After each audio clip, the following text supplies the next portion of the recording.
امام علی علیہ السلام کی خدمت میں ایک شخص آ کے کہنے لگا، یا علی، دوزخ کا سب سے سخت ترین عذاب کون سا ہے؟ بس امام علی علیہ السلام نے فرمایا، اے بندائے خدا، دوزخ کے سخت ترین عذاب میں سے ایک عذاب یہ ہے کہ انسان کی آنکھوں میں بار بار آگ کے شعلے ڈالے جائیں گے اور انسان چیختا رہے گا۔ وہ کہنے لگا، یا علی، آگ کے شعلے آنکھوں میں کیوں ڈالے جائیں گے؟ بات جب یہاں تک پہنچی تو امام علی علیہ السلام نے فرمایا، اے بندائے خدا، میں نے اللہ کے رسول سے سنا کہ جو انسان زندگی میں نامحرم کو لذت کی نگاہ سے دیکھتا ہے، دوسروں کی عورتوں کو ہوس کی نگاہ سے دیکھتا ہے، تو ایسے انسان جب روز محشر آئیں گے تو ان کے کندھوں کے فرشتے اللہ کی دربار میں چیخ کے کہیں گے کہ اے اللہ، یہ انسان اپنی آنکھوں سے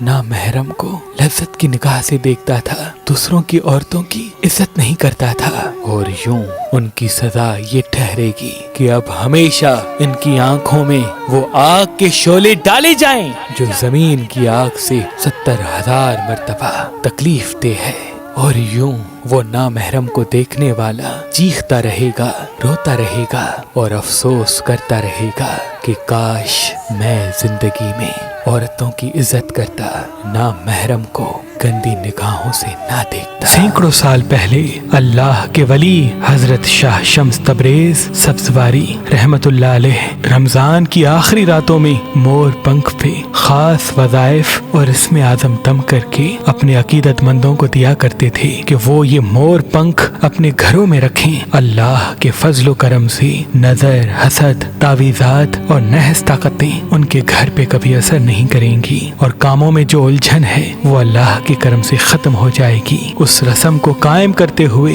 سید صدر الدین رحمت اللہ علیہ، سید حسن کبیر الدین رحمت اللہ علیہ، بی بی بادشاہ اور تقریباً تمام شمسی سادات اپنے عقیدت مندوں کو آج بھی مور پنکھ پہ اپنے خاندانی اسم اعظم رمضان کی آخری راتوں میں دم کر کے دیا کرتے ہیں، تاکہ ان کا گھر تمام نحس طاقتوں سے اللہ کی پناہ میں رہے اور ہر پریشانی ان کے گھر سے دور رہے۔ اگر آپ یہ مور پنکھ حاصل کرنا چاہتے ہیں تو فی سبیل اللہ مہربان سٹونز سے کسی بھی پتھر کے ساتھ 27، 28 اور 29 مئی 2022 تک یہ مور پنکھ حاصل کریں۔ یاد رہے، یہ مور پنکھ محدود مقدار میں ہے۔ اگر ہمارا نمبر آپ کو مصروف ملتا ہے تو آپ ہماری ویب سائٹ مہربانلی.com یا ہماری اپلیکیشن جو گوگل پلے اسٹور اور آئی فون اسٹور میں موجود ہے، ان سے بھی یہ مور پنکھ کسی بھی پتھر کے ساتھ فی سبیل اللہ حاصل کر سکتے ہیں۔ اللہ کے کرم سے اس مور پنکھ کو گھر میں رکھنے کے بعد نظر، حسد، تعویذ اس پر اس کے گھر والوں پہ کبھی بھی اثر نہیں کریں گے،